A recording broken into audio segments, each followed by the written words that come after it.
What's going on, y'all? It's about to get interesting here. I just seen this article, as we see, published August 12th, 2025 by Michael Beckwith. We have another character here. After all the news, he says people with Xbox Game Pass don't play more games than PlayStation 5 owners, says Analyst. Oof, what a headline. You know, this automatically right here is definitely trying to invite in. And he definitely wants to draw some people in. Oh, he's got AGN's attention, right? AGN is here. Let's read this. I haven't read this, y'all. I just seen this. I was like, let's just do it and let's go at it and let's see what happens. So going down, interesting headline, huh? Where it's like, well, if you knew the install base and demographics, obviously that would be the case. But then it's like, oh, well, Game Pass is there and it's over there. I'm like, okay, fair. But let's get to this. How often do you use Game Pass? This is going to be interesting, and I want to see what you guys have to say about this. When it was first unveiled, Xbox Game Pass was seen as Microsoft's secret weapon. Okay? The key selling point for all Xbox consoles. I think that was a strategy they did want, no doubt. Everybody thought, you know, here comes the Netflix aspect in gaming, right? Everybody felt that way. I'd be lying if I said I didn't. And that's what I wanted to hope for. But I knew how tough that was in gaming. But in the years that have followed, it's become clear that video game subscriptions in general are not the draw that they imagined. True, not yet, no. That in fact, relatively few people want a Netflix of gaming. Because it's different for gaming when it comes to physical preservation and all this other stuff, and people have their own little quirks, and there's just a lot of other stuff involved with that when it comes to them saying that they don't own anything and all that. And, you know, I understand. Game Pass in particular has regularly missed growth targets, with even the inclusion of Call of Duty doing little to boost subscriber numbers. Yeah. And just for a second, the reason why that happened is because I'm going to explain a lot of things about Game Pass that I think are very interesting here. The people that most likely play Call of Duty, a big percentage of them play that game a lot every year, and they only buy that a lot. It doesn't make sense for them to get on Game Pass. So Game Pass was only going to grab people who just like the idea of it being there, but their daily bread is not Call of Duty. They're interested in a lot of other stuff, you know what I mean? The people who want to play that are the people who are going to buy it and be playing it, trying to prestige multiple times, get everything out of it, get into zombies. You know what I mean? They're literally a Call of Duty head, just like people are GTA heads, you know what I mean? Like that. So that's not a Game Pass boosting game, because people are used to just buying Call of Duty and they're going to own it and they want to own it. And it was a thing people used to line up for physically. So, no. And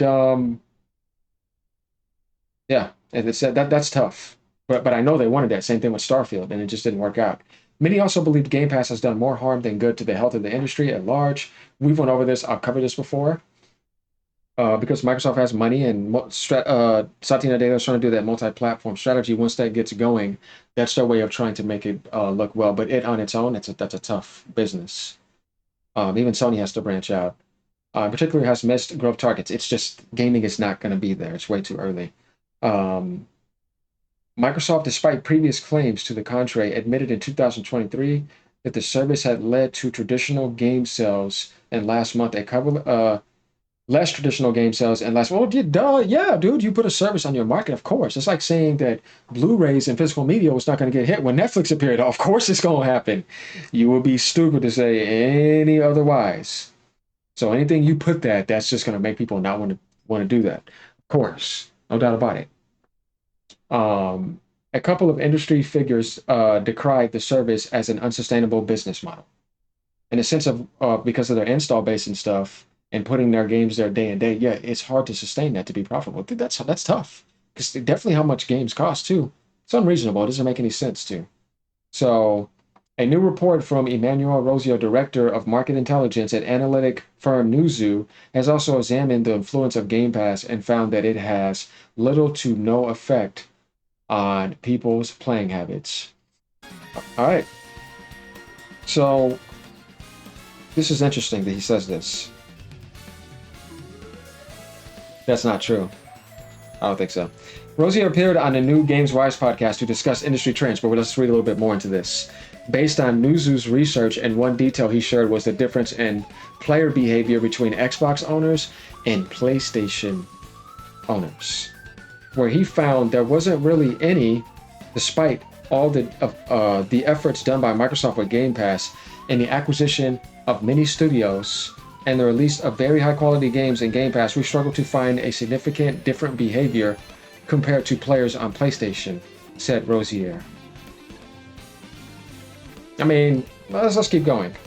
What he means by this, so let's keep going, is that even with access to Game Pass, huge library games, Xbox owners aren't playing more games or even spending more time playing games than PlayStation owners.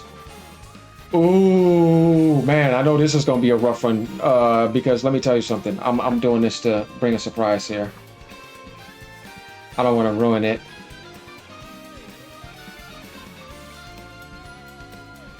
You guys ready?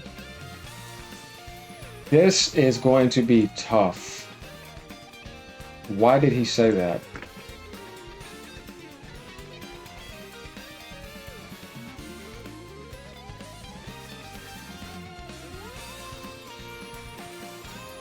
Good music just in time. That's what it's all about here, y'all. Just enjoy it and understand, too, the color. You see? PlayStation. The Ultimate Launch Edition. You can get multiple Pony Platinums. You can even get a new Platinum each year. That's how it's, you know, Nib and them get their Platinums. But yeah. Spending more time playing games than PlayStation, it's because PlayStation has a lot more owners. So if you're combining all that across and adding that up, I mean, that makes sense. But if we're talking about ratio to ratio, I'm going to have to see some stats, son. I'm not just accepting this blindly. Something Rosier admitted that being surprised by. Where's the stats at, though? Rosier also reiterated how Game Pass is cannibalizing game sales, as evidenced by how Call of Duty Black Ops 6, which was a day one Game Pass launch, sold less Xbox copies compared to previous Call of Duty games.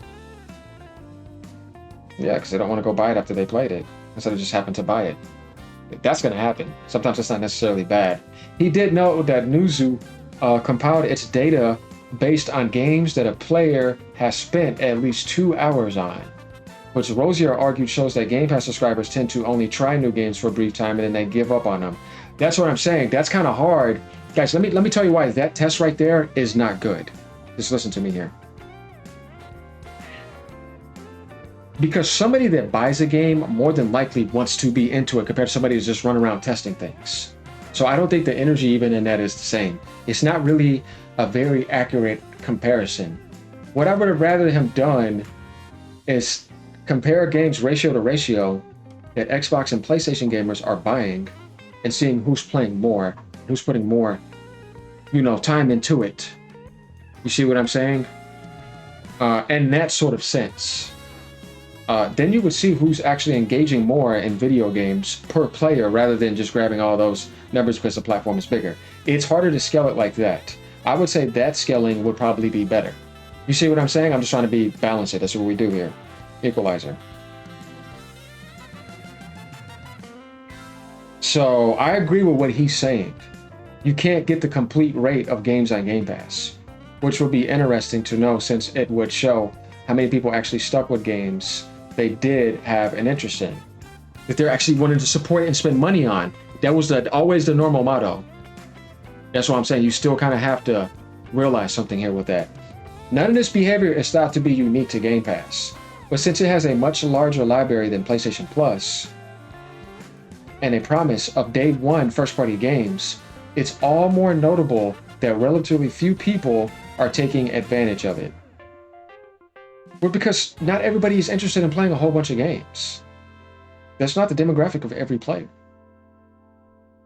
Look at it. Look at how many just play live service a lot. Hardcore people are like that, are people who like buying games and can afford them. But that's going to be a lower demographic compared to the other one. So you see what I'm saying? So that's my thing on that. This is especially problematic for Xbox because they are now to be unsure exactly how to prioritize it. Although they've certainly made a big deal by getting it working, not just on consoles, but on PC, mobile devices, and cloud streaming. Fire sticks and all that. So combining all that, I guess it is fair to compare that to PlayStation. In a sense, I can understand that comparison. But what I don't is, it's like I said, his method of trying to compare things. It just doesn't make any sense if we want to get a more accurate result. Because I know Xbox gamers game a lot. They do. It may not have the biggest platform in the industry, but they definitely game a lot, that's for sure. And I know I've been seeing a lot of PlayStation players on Twitter, so... but does that mean that that counts for all the gamers that are on PlayStation? No, but, you know, we're kind of just generalizing a little bit here. This is just another interesting article. Let me know what you guys think about this. And if you disagree with this big time, come in and let me know. It is interesting that he wrote this in the midst of this. And, you know, it got a little interesting. But there we have it, ponies. Sit down. Later, y'all. Y'all have a great day.